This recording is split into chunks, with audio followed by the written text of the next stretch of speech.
Eh, Buenas tardes, hoy realmente somos poquitos,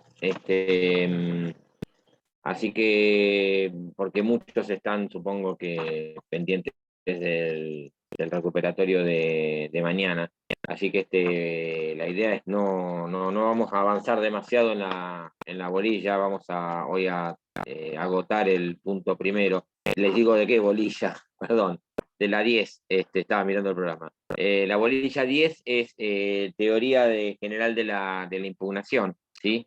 Es la bolilla que hable del tema normalmente conocido como recursos, ¿sí? Entonces, nosotros eh, eh, nosotros lo que vamos a hacer es hoy ver el primer punto que es más bien teórico, sin meternos o sin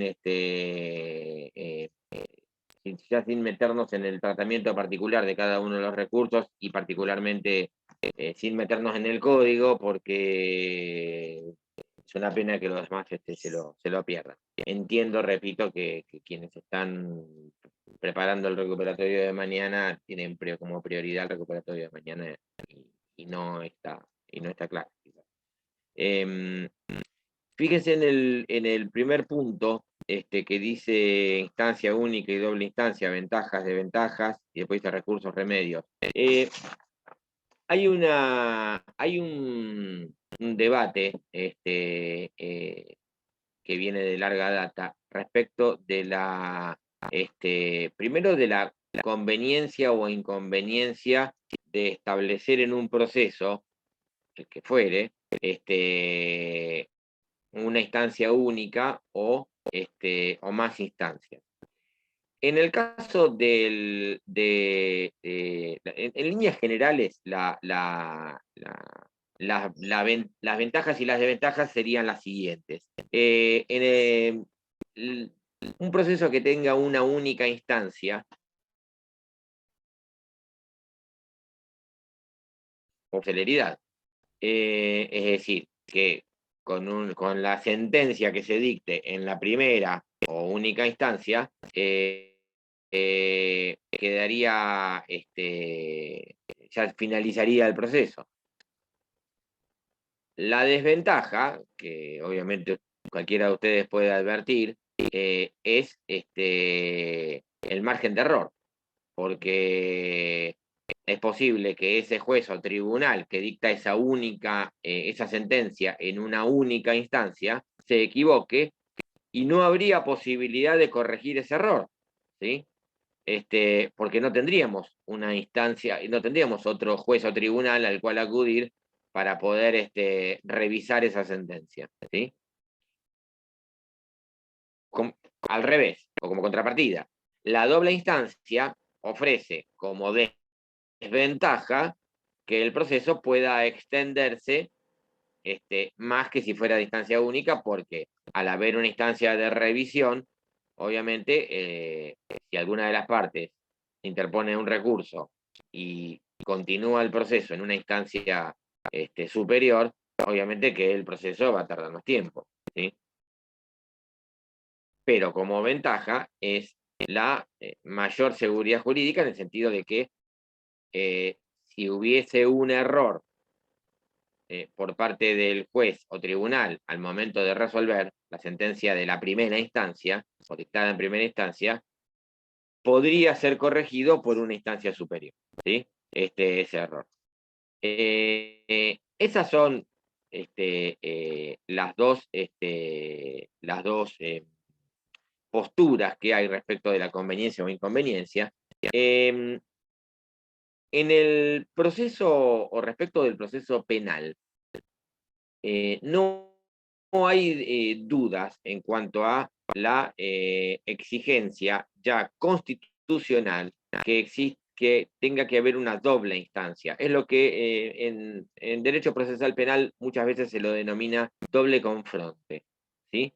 Que es un derecho constitucional que tiene que ver con la garantía del debido proceso. ¿Y qué hace la garantía del debido proceso? la posibilidad de recurrir una sentencia. Esto en el proceso penal está fuera de discusión. ¿Por qué?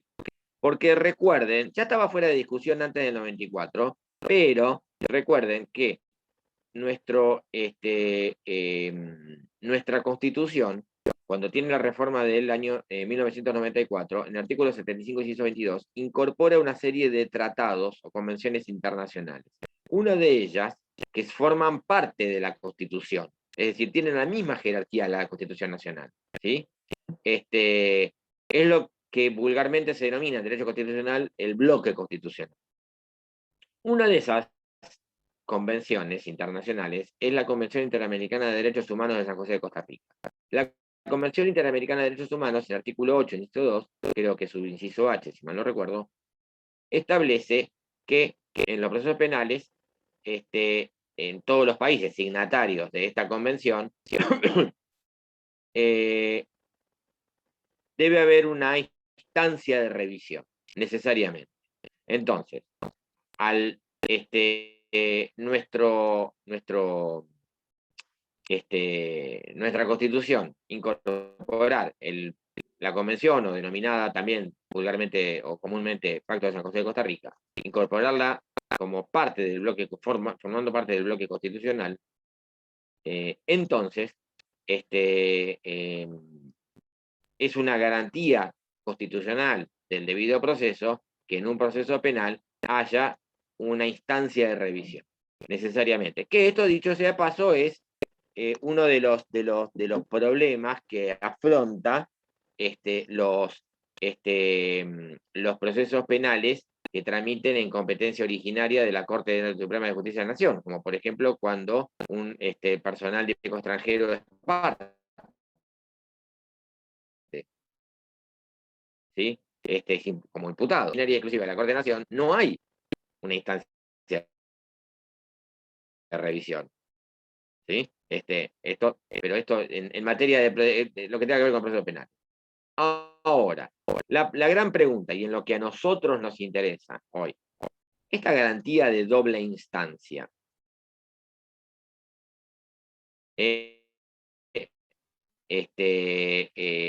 extenderse a los demás procesos, concretamente a los procesos civiles, a los laborales, a los contenciosos administrativos.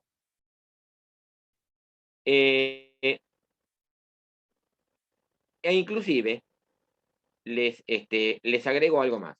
Nosotros vamos a ver, cuando veamos recursos de apelación, que en el Código Procesal de la Nación, Código Procesal Civil de la Nación, en el artículo 242, establece un monto que debe superar el agravio para poder apelar. Es decir, que si el monto del agravio es inferior a determinada suma, la sentencia sería inapelable. Ese monto actualmente, si no lo han actualizado, la última actualización, eso se va actualizando, lo va actualizando la Corte de Nación por acordadas periódicamente. La última es de fin del 2019, es 300.000 pesos. O sea que vos en Nación, una sentencia de primera instancia de Justicia Nacional de la Ciudad de Buenos Aires o federal, de cualquier lugar del país, inclusive de Mar del Plata.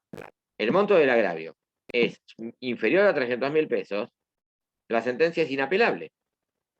¿Está claro? Con lo cual, ¿me siguen? Con lo cual, hay quienes han puesto en duda la constitucionalidad de esta norma. ¿Está claro? Lo cual tiene que ver con lo que decíamos hace un ratito, es la discusión de si la garantía de doble instancia es aplicable o no al proceso civil. ¿Sí? Hay quienes entienden que no, y de hecho la Corte, cuando se ha planteado la inconstitucionalidad del 242, ha dicho que la garantía de doble instancia tiene raigambre constitucional solo para los procesos penales, no para los civiles. ¿Sí? Sin embargo,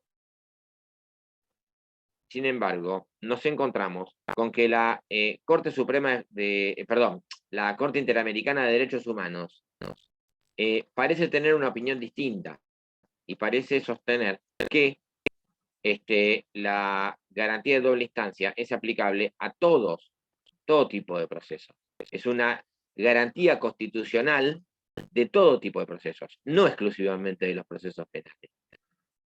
Yo les recuerdo que el artículo 25, inciso primero, de la Convención Interamericana de Derechos Humanos, que, repito, es parte de nuestra Constitución, dice que los estados que han adherido a esta Convención Internacional, con más razón el nuestro, que directamente la incorpora como parte de la Constitución, no solamente que se ha adherido, forma parte de la Constitución. Es decir, tiene jerarquía constitucional, ni siquiera legal, jerarquía constitucional. Dice el artículo 25, inciso primero de la Convención Interamericana de Derechos Humanos, dice que los países tienen que asegurar un recurso rápido y sencillo contra las sentencias dictadas por los jueces o tribunales, en todos los procesos anteriormente previstos. Y anteriormente se refiere a los procesos civiles, procesos administrativos, previsionales, laborales. Entonces, de la propia Convención Interamericana de Derechos Humanos, del artículo 25, parecería surgir que, que la garantía de doble instancia es extensiva a todo tipo de procesos. Y este ha sido el criterio de la Corte Interamericana de Derechos Humanos. Ustedes saben que, además de la justicia nacional, la que vemos acá, en esta materia, hay una justicia transnacional, que en realidad no es una instancia de revisión, aunque la Corte Interamericana de Derechos Humanos hace unos años dictó un fallo que es Fontevecchia, casualmente Fontevecchia contra el Estado Nacional Argentino, en el cual termina revisando una sentencia de la Corte Suprema, pero en realidad no es una instancia de revisión. ¿Sí? El Estado argentino es un Estado soberano y el órgano máximo jurisdiccional es la Corte Suprema. Nos guste o no nos guste lo que resuelva. Lo que sí se hace en un proceso ante la Corte Interamericana de Derechos Humanos es un juicio contra el Estado Nacional, un juicio aparte. En una oportunidad, en Panamá. Perdón. No, perdón, doctor, iba a decir, ese es el caso, por ejemplo, de Fornerón, el caso de familia, donde tuvieron que recurrir y condenaron a la justicia argentina, al que defendía en su Claro, momento. Algo así pero es. exactamente, pero es un juicio aparte. Sí, esa parte. Sí. Otro ejemplo, Bulacio, Walter Bulacio era un chico que a la salida de un recital de Los Redonditos de Ricota en el año 91-92 lo mata la policía, ¿no? La causa escandalosamente la terminaron cerrando y la familia de Walter Bulacio hizo un juicio contra el Estado argentino. Ahora, no para revisar la causa penal. Decía, el comisario y los policías terminaron siendo, no creo que ni siquiera llegaron a ser absueltos, creo que fueron sobreseídos, peor todavía, o la causa prescribió, no me acuerdo. Pero termina siendo un juicio contra el Estado Nacional, que es aparte, ¿sí? En el caso, y no me quiero extender, pero ya que salió el tema, en el caso Fontevecchia es el director de la revista Noticias. Fontevecchia tuvo un juicio larguísimo con Carlos Menem, el expresidente, ¿no? Fontevecchia lo termina perdiendo al juicio, que ya era una cuestión ni siquiera de dinero, lo que me interesaba, era una cuestión ya de no dar el brazo a torcer, cada uno obviamente sostenía lo suyo, tendrán a ver cada uno sus razones. Fontevecchia lo termina perdiendo, Fontevecchia después va a la Corte Interamericana de Derechos Humanos, y la Corte Interamericana de Derechos Humanos dicta una sentencia en la cual, en algún modo, corrige la sentencia de la Corte de Nación y obliga a inscribir a registrar esa sentencia. ¿Y qué hace la Corte de Nación? Esto fue una cosa rarísima, no pasó nunca, ni antes ni después. En todos los órganos jurisdiccionales de todo el país, de cualquier fuero, provincial, federal, lo que fuera, tienen libros de registros de sentencias. Todas las sentencias quedan registradas, ¿sí? Por si mañana se perdiera el expediente. ¿Está claro? Podemos ir a buscar la sentencia. Lo que hizo la Corte de Nación es anotar al margen de donde tenía registrada la sentencia de Fontevecchia, la que ellos habían dictado, no sé, 5 años atrás, póngale, anotó la sentencia de la Corte Interamericana de Derechos Humanos, una cosa. Cuando fueron, me acuerdo, el Congreso de Derecho Procesal Nacional, posterior a esto, obviamente que era motivo de sorna, ¿no? Cómo se había resuelto la cuestión, ¿no? Pero sin ánimo de meternos, porque no lo vemos en esta materia y sería, sin meternos en un tema que es específico, ocuparía una clase entera, es la incidencia de, o cómo funciona la justicia transnacional. No es, repito, una instancia de revisión. Aun cuando en este caso, Fontevecchia, la Corte Interamericana de Derechos Humanos casi que se comportó como tal.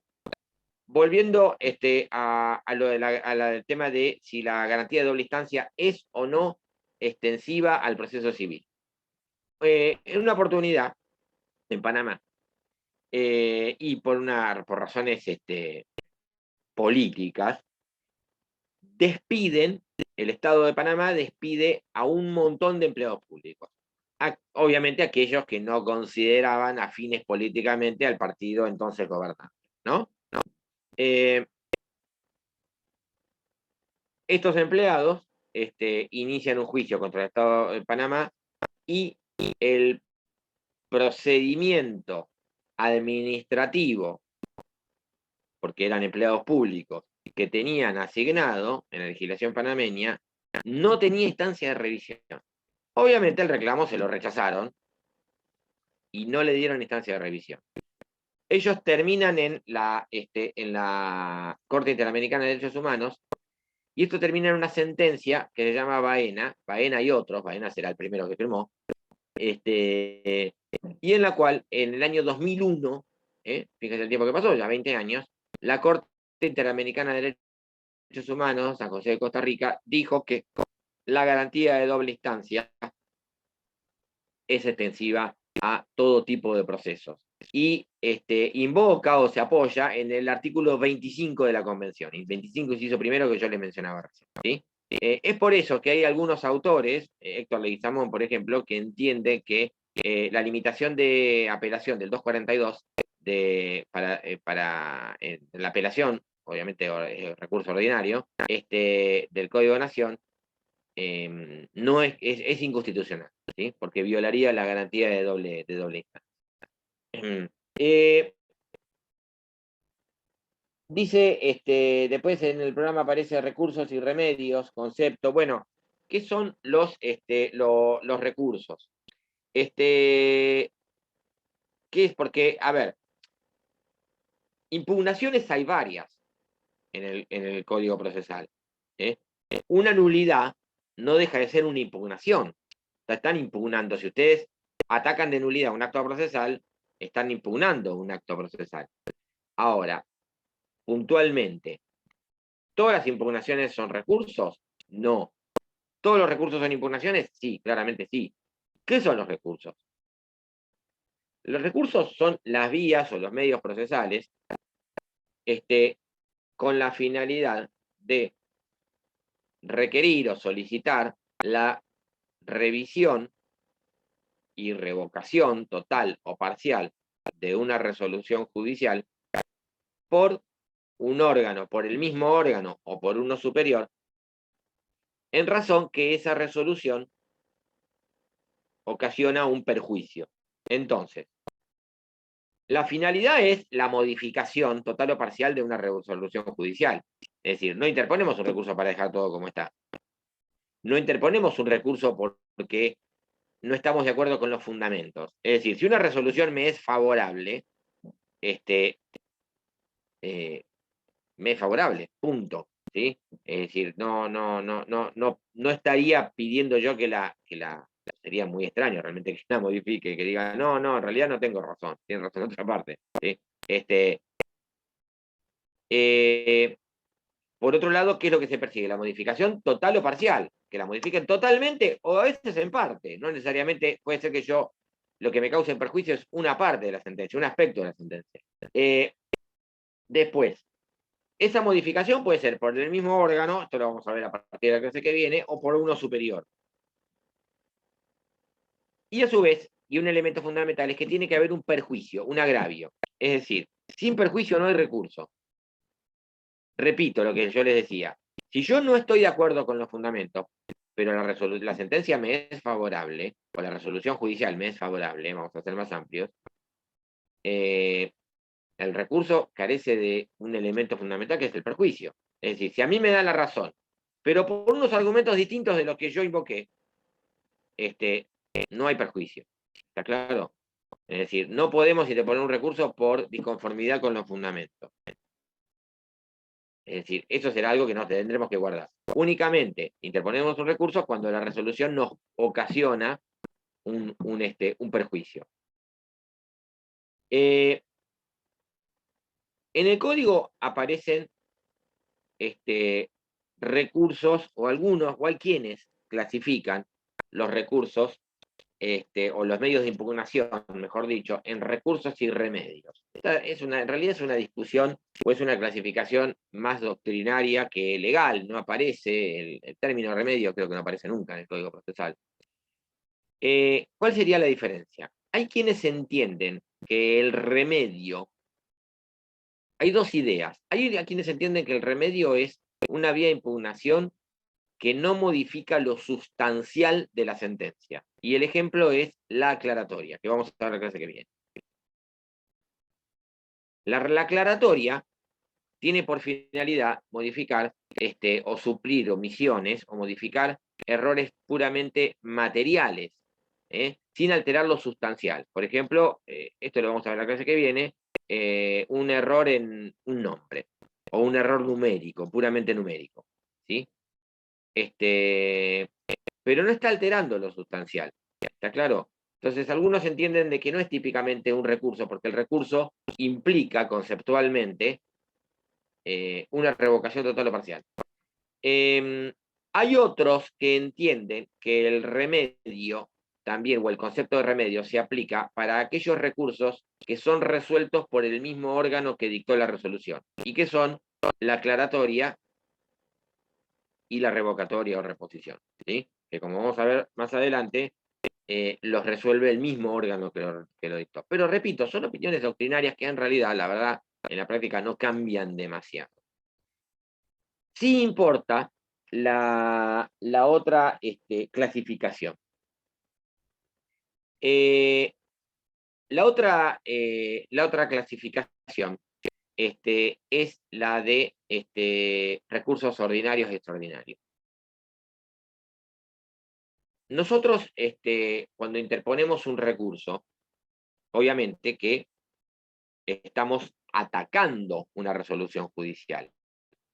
Nosotros vamos a ver, cuando veamos recurso de apelación, vamos a ver que cuando nosotros presentamos una fundamentación del recurso de apelación, esa fundamentación tiene que importar vamos a ver el 260, que establece una fórmula que es una crítica concreta y razonada de los aspectos de la sentencia que se consideran equivocados. Cuando nosotros interponemos un recurso, no es para ensalzar o aplaudir la resolución, sino todo lo contrario, para señalar en qué está equivocada y por qué está equivocada. No basta con señalarlo, esto grábenselo. Es decir, decir, la resolución judicial está equivocada en esto, en esto, en esto, es la primera parte del recurso. Pero la segunda parte que va a tener que ir de la mano es explicar por qué está equivocada. Porque de lo contrario es una mera disconformidad, la disconformidad por la disconformidad misma. Es decir, cuando alguien emite, imagínense en cualquier tipo de debate o de discusión que alguien diga, emita una opinión, y ustedes levantan la mano y dicen, no tiene razón. Lo primero que ustedes le van a preguntar es, bueno, bárbaro, vos decís que no tiene razón. ¿Por qué no tiene razón? Fundamentame, ¿por qué no, en qué aspecto no tiene razón? ¿Por qué motivo no tiene razón? Entonces, cuando ustedes te ponen un recurso y solicitan la modificación de una resolución porque consideran que está equivocada, no basta con señalar todos los recursos, ordinario, extraordinario, desde una revocatoria, simple revocatoria, hasta en primera instancia a un recurso extraordinario federal, ante la Corte de Nación. No basta con indicar cuáles son los errores cometidos por el juez o tribunal que dictó la sentencia, sino también tienen que indicar por qué se ha cometido un error y cuál sería el criterio correcto, ¿sí? Que es mucho más difícil que señalar solamente los errores. Eso sería lo más sencillo. Porque si no es la crítica por la crítica misma, la disconformidad por la disconformidad misma. Cuando Profe, ustedes... disculpe. ¿Y en Sí, ese caso sí. se tiene que impugnar y solamente explicar el por qué o hay que presentar pruebas? Eso lo vamos a ver más adelante. Ah, bueno. Cuando veamos cada recurso, porque en algunos recursos en algunos recursos está desdoblado, es decir, se interpone el recurso y después se explican los fundamentos, y en otros recursos, los extraordinarios, por ejemplo, se interpone el recurso con los fundamentos. Y en los ordinarios, la revocatoria también, por ejemplo, con los fundamentos. La aclaratoria también con los fundamentos, ya fundado. Entonces, en algunos casos, en la apelación está desdoblado, y en la gran mayoría no, directamente vos lo interponés fundado. Bien, gracias. Yo les decía, ustedes, cuando interponen un recurso, señalan dos grandes tipos dos tipos de errores. O introducen dos tipos de cuestiones. Introducen cuestiones de hecho y cuestiones de derecho. Las cuestiones de derecho es cuando el fundamento del recurso consiste en que se ha aplicado mal el derecho, una norma legal, se ha aplicado una norma equivocada, o se ha aplicado la norma correcta, pero se la interpretó en forma equivocada. Cuando la discusión y el fundamento del recurso radica exclusivamente en una cuestión de derecho, estamos hablando, o está circunscripta, a la interpretación de normas legales, constitucionales, ¿sí? A veces jurisprudenciales, ¿sí? En el caso de la doctrina legal de la Suprema Corte. Pero únicamente eso, es decir, es una cuestión circunscripta a la interpretación y aplicación de una o más normas. Ahora, además de cuestiones de derecho, nosotros, en el marco de un recurso, criticando una sentencia, vamos a poder introducir cuestiones de hecho. ¿Qué son las cuestiones de hecho? ¿Cómo fueron valorados los hechos? ¿Cómo fueron apreciadas las pruebas? ¿Sí? Entonces, yo por ahí recurro a una sentencia porque considero que el juez o tribunal omitió determinados hechos, o valoró mal determinados hechos, no los apreció debidamente, o valoró equivocadamente las pruebas, ¿sí? Es decir, por ejemplo, no le dio importancia o desestimó la declaración de 2 o 3 testigos que entiendo que eran claros en su deposición, que dieron sobrados motivos y fundamentos en su deposición, razón de sus dichos, que fueron coincidentes en sus testimonios, y sin embargo el juez o ni los menciona en la sentencia, o los menciona pero los desestima sin dar mayor fundamento. Cuando la crítica radica en la valoración de los hechos y la apreciación de las pruebas, estamos diciendo que en el marco de un recurso estamos introduciendo cuestiones de hecho. ¿Sí?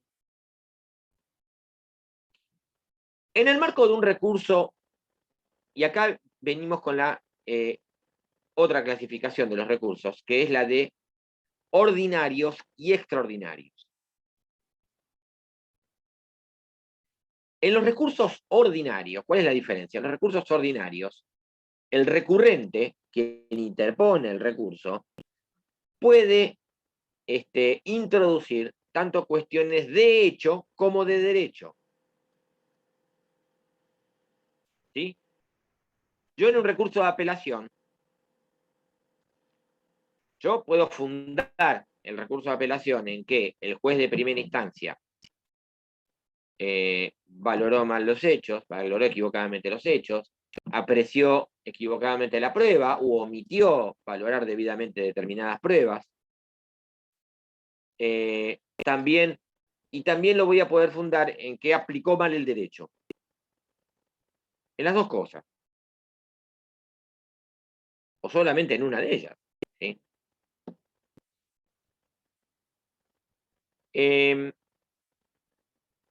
En cambio, en los recursos extraordinarios, la particularidad es, además de que el recurso extraordinario lo resuelve un tribunal superior, en el caso de la provincia de Buenos Aires, la Suprema Corte de la provincia, en el caso de la justicia federal, o también en la justicia nacional de la Ciudad de Buenos Aires, la Corte Suprema de Justicia de Nación, lo resuelve un órgano superior, o un órgano supremo, mejor dicho, no superior, porque la Cámara de Apelación también sería superior, un órgano supremo. Suprema Corte en la provincia, Corte de Nación en ámbito federal, nacional y federal. ¿Sí? Pero además, en los recursos extraordinarios, y esta es la gran diferenciación con los ordinarios, es que solo se pueden introducir cuestiones de derecho. No puedo introducir, en principio, cuestiones de hecho en el marco de un recurso extraordinario. Eso está vedado. Por eso los recursos extraordinarios son extraordinarios. ¿Qué significa extraordinarios? Fuera de lo común, excepcionales. Y ustedes van a ver, cuando vean, que lo van a ver con el doctor de Cerro, en las dos gorillas, la que sigue, creo que son la 11 y la 12,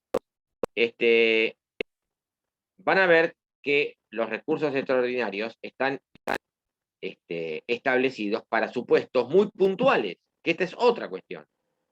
En los recursos ordinarios yo voy a poder introducir cualquier tipo de cuestiones. Esto es abierto, siempre y cuando lo haga en tiempo y forma. En los recursos extraordinarios únicamente voy a poder plantear las cuestiones que la Constitución o la ley me imponen, no cuando se me da la gana. Es decir, el recurso extraordinario federal, o también llamado de inconstitucionalidad, la Corte Suprema de Justicia de la Nación, es para los casos que ustedes van a ver con el doctor de Cerro del artículo 14 de la ley 48. Solo para eso, en principio. Vamos a ver que hay una pequeña excepción. En el caso de la provincia de Buenos Aires, el recurso de inaplicabilidad de ley son para los supuestos del 161, inciso tercero A, y el de nulidad extraordinaria, inciso tercero B, que también van a ver con el doctor del Cerro, reglamentados a su vez por las normas que van a ver del Código 278 siguientes del Código Procesal, pero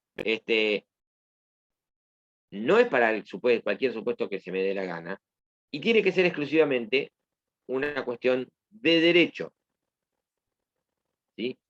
De interpretación, de aplicación e interpretación de una norma, es decir, porque no fue aplicada o porque fue aplicada pero interpretada equivocadamente, ¿sí? Una norma constitucional y una norma legal.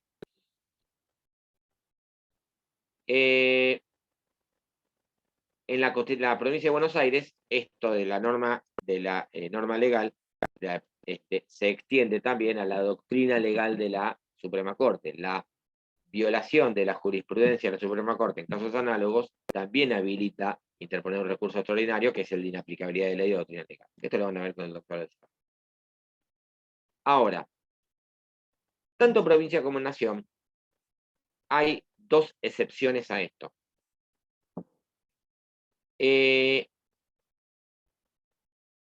Supongamos que en un proceso, la valoración de las pruebas es groseramente equivocada, palmariamente equivocada. Acá tendríamos dos posibilidades. O decimos, no, recurso, imaginemos que esto aparece en una sentencia de una Cámara de Apelaciones nacional para la justicia ordinaria de la Ciudad de Buenos Aires o federal de cualquier lugar del país. Acá habría dos posibilidades. Hacernos los tontos, mirar para el costado y decir, no, no, no, no, no, no. Recurso extraordinario, porque la única instancia que yo tendría, por encima de una Cámara de Apelaciones, sería la Corte Suprema de Justicia de la Nación. No, no, señor. Usted solamente puede ir a la Corte de Nación para los casos del artículo 14, artículo 14 de la Ley 48. No está en esos casos el grosero error o palmario error cometido en la apreciación de las pruebas y de los hechos. Entonces, aguántesela. Eso sería un criterio. Afortunadamente no es el criterio actual y la Corte Suprema de Justicia de la Nación, desde hace muchísimo tiempo, esto lo van a ver con el doctor del Cerro, ha creado la denominada doctrina de la arbitrariedad y creó jurisprudencialmente, pretorianamente, el recurso extraordinario contra sentencias arbitrarias. Y ahí sí está permitido introducir una cuestión de hecho. Ejemplo. En un proceso a una persona que tuvo una lesión, un proceso originado en un infortunio del trabajo, un accidente de trabajo, una persona que tuvo una lesión mínima, le asignaron un porcentaje de incapacidad desproporcionado y al mismo tiempo una indemnización exageradamente desproporcionada.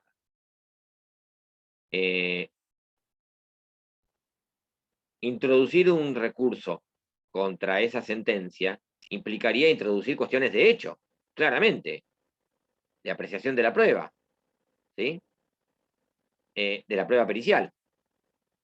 Sin embargo, en algún y esto por ponerles un ejemplo, un año y medio, dos, la Corte se abocó al tratamiento de esta cuestión. Es decir, se fue por la vía de la sentencia arbitraria y se llegó a una sentencia de la Corte que, dicho sea de paso, modificó la sentencia.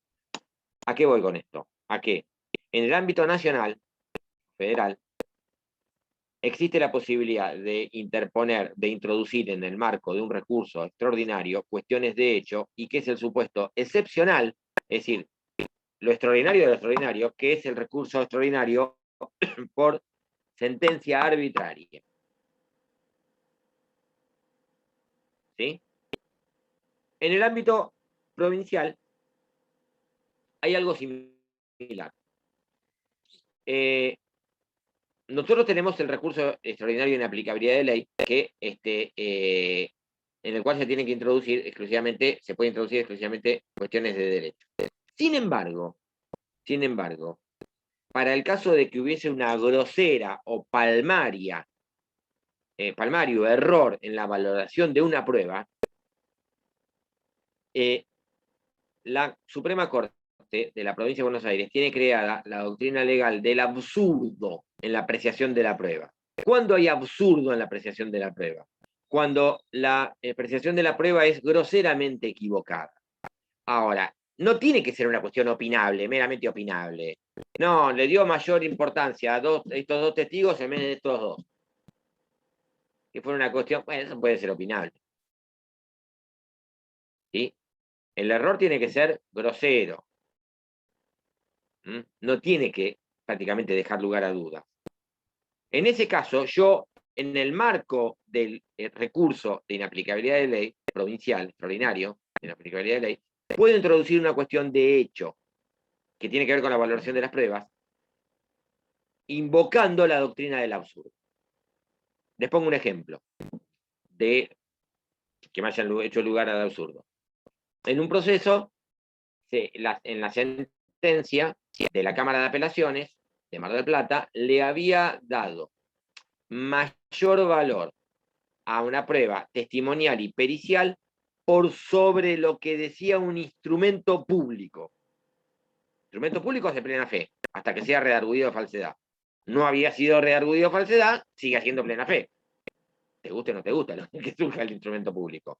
Entonces, no puede un juez o tribunal darle mayor valor si el instrumento público surge blanco y de la prueba testimonial decía, no, en realidad no era blanco, era negro, bueno, lo lamento, pero está en el instrumento público. Y una escritura de una persona dice, puntualmente, había una escritura donde una persona decía, este bien es ganancial. Y después los testigos dicen, no, en realidad no era ganancial, lo había comprado antes. Bueno, pero él mismo dijo en la escritura que era ganancial. Y en una escritura, que es un instrumento público, dijo que era ganancial, punto, no hablamos más del asunto. ¿Está claro? Entonces, la sentencia había dicho, no, este es un bien propio, porque los testigos y la pericia contable dicen que es propio. Yo invoqué la doctrina del absurdo, llegué a la Corte, a la Suprema Corte de la Provincia, que me da la razón. ¿Sí? Entonces, pero tiene que ser una cuestión grosera. Es decir, cualquier estudiante de Derecho sabe que el instrumento público hace plena fe. Y la única manera de desvirtuar lo que surge de un instrumento público es la redargución de falsedad. No hay redargución de falsedad, continúa siendo plena fe. Por más pruebas que quieras oponer. ¿Está claro esto? Entonces, conclusión. En los recursos extraordinarios solamente se pueden introducir cuestiones de derecho. Hay una excepción a nivel nacional que es el recurso extraordinario por sentencia arbitraria, y hay una excepción a nivel provincial que es el recurso extraordinario de inaplicabilidad de ley, invocando la doctrina del absurdo, ¿sí? En la apreciación de las pruebas. Estamos excepcionalmente introduciendo cuestiones de hecho en el marco de un recurso extraordinario. ¿Cuáles son los recursos extraordinarios? Bueno, en Nación está el recurso extraordinario de inconstitucionalidad, o también llamado recurso extraordinario federal, del artículo 14 de la ley 48. Hay una ley cuya constitucionalidad ha sido discutida y cuya aplicación ha sido detenida por una serie de sentencias judiciales, que es la 26853, que creaba cámaras de apelaciones civiles, laborales, contencioso administrativa, y creaba también un recurso de revisión, uno de inaplicabilidad de ley, ¿sí? Y uno de casación. Pero eso no se ha puesto en práctica, repito, porque tampoco la ley se ha puesto en práctica. En Nación, ustedes van a ver que había otro recurso extraordinario que era de inaplicabilidad de ley, que también ha sido derogado por esta misma ley. De manera tal de que en Nación ha quedado ha quedado solo el recurso extraordinario federal, o de inconstitucionalidad. En provincia tenemos el recurso extraordinario de inaplicabilidad de ley de doctrina legal, el extraordinario de nulidad y el extraordinario de inconstitucionalidad. Esto lo van a ver, no se maten copiando, porque esto es un punto, son cada uno un punto de las bolillas que siguen. Y los van a ver toda la regulación prolijamente con el doctor del Cerro. Otra cuestión es que, tanto en provincia como en Nación, también están los recursos extraordinarios de queja. Es decir, para el caso que, lo van a ver después, me denieguen, es decir, no me permitan ir a la Corte de Provincia, a la Corte de Nación, nosotros, tanto en provincia como en Nación, vamos a tener recurso de queja. Es decir, yo interpongo un recurso extraordinario federal para ir a la Corte de Nación, y el órgano ante quien lo interpongo, la Cámara Federal de Mar del Plata, por ejemplo, me deniega el recurso. Me dice, no, porque no se dan los supuestos del artículo 14 de la ley 48. Entonces yo puedo presentarme directamente ante la Corte de Nación con un recurso de queja y pedir que me concedan el recurso de apelación. Este es el recurso de queja extraordinario. Por eso se lo llama recurso directo, porque voy directamente a la Corte de Nación. En provincia es lo mismo. Yo interpongo un recurso extraordinario de inaplicabilidad de ley ante la Cámara de Apelaciones, precisamente recurriendo a una sentencia de la Cámara de Apelaciones de Mar del Plata, pongámosle civil y comercial de Mar del Plata, no me lo concede, me lo deniega, y yo me voy a La Plata directamente. Bueno, ya no me voy, en realidad lo presento electrónicamente. Antes me iba a La Plata para presentar los papeles, ahora lo presento electrónicamente. En la Suprema Corte de la Provincia presento directamente el recurso de queja, ¿sí? Entonces, ¿a qué va esto? Que tanto en Nación como en provincia, además de los que les mencioné, tienen el recurso de queja extraordinario en Nación y el recurso de queja extraordinario en provincia. En el ámbito de los recursos extraordinarios, aparece un concepto que ya mencionamos 2 o 3 veces a lo largo de la clase, y con esto ya empezamos a terminar, que es el concepto de casación. El concepto de casación viene en realidad de la doctrina francesa. Casar en realidad técnicamente es revocar una sentencia, pero acá se empezó a hablar de, o literalmente la traducción es revocar la sentencia. Se dirá, bueno, perfecto, pero esto es lo que veníamos hablando, perfecto, pero aquí en nuestro derecho se empezó a hablar de 2 tipos de casación: la casación positiva y la casación negativa. Y a la casación positiva es la que se le empezó a denominar típicamente la casación. ¿Por qué? Hay casos en los cuales el tribunal, cuando tiene que resolver un recurso, revoca una sentencia y manda a dictar una nueva. Esto es lo que ocurre, por ejemplo, en el recurso, en la provincia de Buenos Aires, en el recurso extraordinario de nulidad. ¿Sí? La Suprema Corte anula la sentencia y la manda a otro tribunal, no al mismo, obviamente, para que dicte una nueva sentencia. Esta es la denominada casación negativa. En el caso de la casación positiva, es cuando el órgano que resuelve el recurso revoca la sentencia y además dicta una nueva. Es decir, es una doble tarea. Esto es lo que ocurre, por ejemplo, en el recurso extraordinario de inaplicabilidad de ley en la provincia de Buenos Aires. Eso en el caso de casación positiva.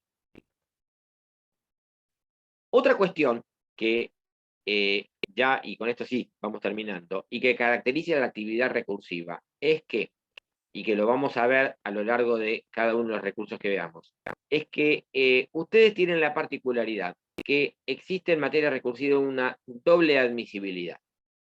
Si yo te pongo, por ejemplo, una demanda, el juez de primera instancia obviamente se tiene que declarar competente y además la tiene que considerar formalmente admisible. Con esa resolución ya está, es suficiente. Ahora, en el caso de un recurso, ustedes interponen un recurso, muchas veces, excepto en el caso de la queja, pero generalmente ante el órgano que dicta la resolución. Ese órgano es el que va a concederlo, es decir, que lo va a declarar formalmente admisible. Si ustedes en el recurso tienen 2 aspectos: la admisibilidad, que es formal, y la procedencia, que es el fondo del recurso. Es decir, la admisibilidad tiene que ver si la cuestión es recurrible, la sentencia es recurrible, si hay realmente un agravio, si hay legitimación en el recurrente, si está interpuesto en forma temporánea, dentro del plazo previsto por la ley. Eso tiene que ver con los requisitos formales del recurso. La procedencia tiene que ver con el contenido, es decir, si el recurso es susceptible de modificar o no la sentencia recurrida, o la resolución judicial recurrida. Cuando ustedes interponen un recurso, hay un doble examen de admisibilidad. Primero, por parte de ante quien interpone, quien les concede el recurso, y después por parte del órgano que va a resolver. Por ejemplo, y esto lo vamos a volver a ver a partir de la clase que viene. Yo interpongo un recurso extraordinario de apelación. Yo lo interpongo solamente, ante el juez de primera instancia. El juez de primera instancia va a examinar si la resolución es apelable, si está interpuesto dentro del término, tengo legitimación para recurrirla. Lo concede, si considera que es formalmente inadmisible, lo deniega. De lo contrario, lo concede. El expediente va a la Cámara de Apelaciones y la Cámara de Apelaciones va a volver a examinar la admisibilidad. Es decir, podría ser que lo conceda, vaya a la Cámara de Apelaciones y la Cámara de Apelaciones diga, no, la verdad que es inadmisible el recurso. La resolución es apelable y manda todo de vuelta para primera instancia. No lo podemos resolver esto nosotros. ¿Sí? Va a decir la Cámara. Esto les da la pauta que los recursos tienen la particularidad que tienen un doble examen de admisibilidad. Por parte de quien lo concede en primer término y por parte del órgano que va a resolver. Los dos. El órgano que va a resolver no está atado a la concesión del recurso por parte del órgano inferior. ¿Sí? No es que, no, ya es una cuestión resuelta, quedó firme, autoridad de cosa juzgada, no se discute. No. Hay un doble examen de admisibilidad. ¿Está claro? Bueno, al final usamos todo el tiempo, casi todo el tiempo. Por hoy terminamos acá y nos vamos a volver a ver la clase que viene, que ya vamos a arrancar con, vamos a ver todo aclaratoria y revocatoria, seguro. Será hasta el viernes que viene. Chao, profe, gracias. No, profe, gracias.